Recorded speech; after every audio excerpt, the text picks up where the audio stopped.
Good morning, happy weekend. Welcome back to Rates of an Apple. My name is Stacy and I'm here for Vlogmas day 10. I cannot believe we're already 10 days in. And I'm nowhere near where I need to be for my Christmas presents. So that is my plan this weekend, is to try to find some audiobooks and work only on Christmas presents, but we'll see what happens. But yeah, let's just get into today's Vlogmas. So I have been doing the Adagio Teas 24 Days of Tea Advent Calendar. They are linked down below. They are my favorite tea company. I love them. This is my 4th year doing the Advent Calendar. I am doing the loose leaf style. The first year I did the bagged, and then the next year in 2020 I did the loose leaf, and I haven't gone back. Their bagged version is good as well, but at least when I talked to them back in 2020 when I was debating on which one I wanted to get, they said that they try to do more unique and different blends in their loose leaf one. So if you're interested, definitely check out the loose leaf one for a little bit more variation.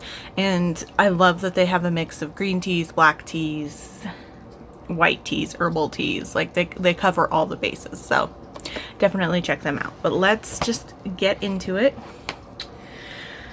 And it is Saturday morning, so I'm gonna try to get this done and like early and be good. So 10. All right, so over here. Alright, so today is white pear. So I'm just going to pull up my spreadsheet. I did keep a spreadsheet list for the previous 2 years. There's a white chai. So it looks like this one was not in 2020. Okay, but this one was in 2021. So this was in last year's, and this was December 10th. So that's crazy that it's about the same time of the month. And I gave this 5 out of 5 stars last year. So we'll see if it holds up to being a favorite. Last year I rated them out of 5. This year I'm rating them out of 10. Don't ask me why I changed. So white pear, they recommend steeping 3 minutes at 180 degrees Fahrenheit. And this is a white tea with apple pieces and natural pear flavor, and this has low caffeine. So I'm excited. I love pears. I love fruity teas, but pears are one of my favorite fruits. So oh, it smells so good. Yeah, it does smell kind of appley and peary. So there's the apple pieces, and then the rest is just white tea. So this is a very simple tea, which is sometimes some of their more simpler teas are the best, and you're just like, there's only like 4 things in this. How is this the complex? But today I'm using this strainer, so we'll get it going here. Perfecto. I'm excited for a favorite. And then today's tea, I'm doing one of my SJM cups from Enchanted Fandoms. I'll link them down below. I don't know what they still have in stock, but this is a part of their drinking vessel. And this is Lead and Larkin. And the final cup in that series is this month's. And I'm excited for it because it's Lysandra and Edion's. Okay, so there is that going. So let's talk about the novella that I read. So, even though I was like super excited about it, I ended up not picking this up right away. But I have finally picked this up. Sneaking Around with the Player by Rebecca Jenshak. This is the 2nd book in her Holiday with the Players series. And this duology are twin sisters. So the first book was her twin Holly. I read this on Vlogmas day 2. Loved it. 5 stars. I already had this pre-ordered. This came out earlier this month. And I'm going to give this one 5 stars. I think I definitely prefer the first one a little bit more. I just connected with Holly more. But I really, really enjoyed this one. I could not put it down. I am like a huge fan of Rebecca Jenshak's writing, and I'm intrigued to, I've had her other books on my TBR for a little bit, but since she mostly writes new adult, I'm not really drawn to new adult that often, and these are technically, I mean, this is technically a new adult sports holiday romance novella, so we've got a lot of different things going on. And the hero, but anyway, so I'm definitely intrigued to pick up her, I have had her Wallflower Campus or Campus Wallflowers, something like that, on my TBR for a little bit. And I think the next book or one of the upcoming books in that series will be their brother's book from this duology. So I gotta read them. But back to this one, we did get hints of their romance here. So this is Stella and Bo, and Bo is a cornerback. We know what he plays now on the defense. He's a cornerback for Colorado, and he is rivals with their older brother Felix. Now, I thought it was just because of, Arizona, Colorado rivalry. I mean, we're close to each other, so it wouldn't surprise me if there was a rivalry. He's going to CU, which I know less about. That's down in Boulder. I'm up in Fort Collins where CSU is. But and if you're wondering, I went to UNC, so we've got a lot of colleges in Colorado. But there was a game and he ended up injuring one of the players on Arizona's team, which is one of the good friends of Felix. So he ended up coming with Felix up to the cabin. This is differently set time-wise. We start beforehand. We get to see their meeting in the airport a few months before Christmas, and then we get to see them, what starts out as just simple little text back and forth, which then evolves into long form text messages back and forth, which then turns into FaceTiming. And it was just really cute how they just, seeing it from both of their POVs, how someone would text and they both were just like, oh my gosh, do I text back? Is that going to be weird? Am I too much? Do I think that this other person likes me? Because it's hard when you're in different states and not with each other. So it starts out long distance, but they're definitely friends. But what was cute is, even though it wasn't like discussed that they were a thing or something, they both just kind of naturally, once after they met each other in the airport, didn't really see anybody else. And I just, it's like they both knew subconsciously that they wanted to be more, but the situation of them being in different states, and then she does find out, she does eventually find out he plays football, and then eventually she does find out that her and her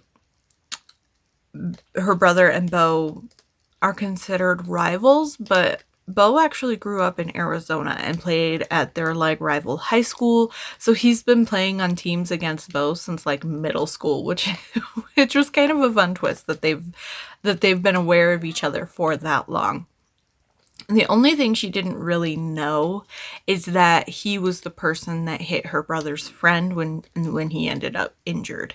So that was the only bomb dropped when we see the scene that we saw in the other one where Bo shows up to the Christmas party at the lodge and to surprise her, because he just can't not be, he's like, I'm only 3 hours away from her. We're in the same state. How am I going to not see her at all during this Christmas break? So I don't know. I love that they couldn't stay away from each other, and it did get a little more angstier than I usually prefer because of the issues with the brother, but I liked that, even though he was having thoughts that he wasn't good enough for her and he didn't want to put her in a position of having to choose between him and his family, and he just was so upset about potentially putting her in that position that he kind of ish started to push her away, but not completely, because he still just couldn't get, like, because he likes her a lot. And so he just, but he was a lot more vocal with her than I expected about just the situation with her brother. And she was very upfront with, like, yeah, it sucks and it's a tough situation, but he needs to get over himself, because I like you and I like you a lot, and you guys don't have to become best friends, but he needs to at least be cordial with you and not. So I don't know. I love the way that all went down. She is also a sports person. She is a diver, and she's hoping to be on the Olympic track, which is super fun. So we've got a football player and a diver. And I don't know. I love them. I love kind of seeing, because we started before, and then we had basically what was the first book snowed in with the player, and then we had that situation around Christmas, but then we got a good chunk after that. So we got to see kind of from the first book, Holly and Teddy's relationship kind of start to grow, and it wasn't too long afterwards, but I just thought it was so, I don't know, it was super cute, and I gave it 5 stars. I really enjoyed this. I liked it. I don't know what else to say. I really enjoyed this, and I thought it was cute. There is a epilogue, but I don't quite. So for Christmas, she gives him tickets to state championship diving meet, and then the epilogue is set after the diving meet. But when I got to the end of the book, there was a link to download a little short story from Rebecca, and you just have to sign up for her newsletter, which I was already signed up for, so that's fine. But that was what happened at the diving meet, and she ended up winning her diving meet, so I thought that was super cute. And yeah, 5 stars. I love this.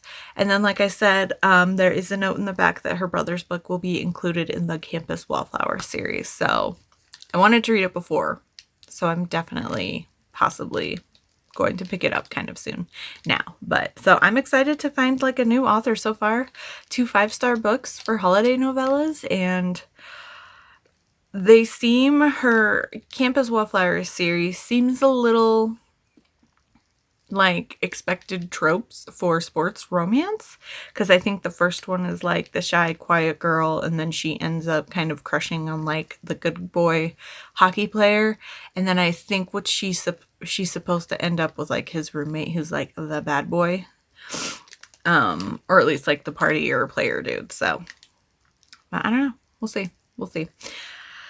But yeah, let's drink some tea. I'm very excited. Oh my gosh, I just completely dripped all over my crochet notebook. Wipe it off quick. Wipe it off. Oh my gosh, that's really hot. Look at that. That's why I love these like matte style coverings. I mean, you can tell it has all sorts of stuff on it, but I spilled it right here, and it's like not wet anymore. I was able to wipe it off because they're like that matte, super soft matte finish. Just if you get it right away, you can usually get spills off of it, as long as it's just on the cover. Once it hits the paper, you know, you all probably know that. But anyway.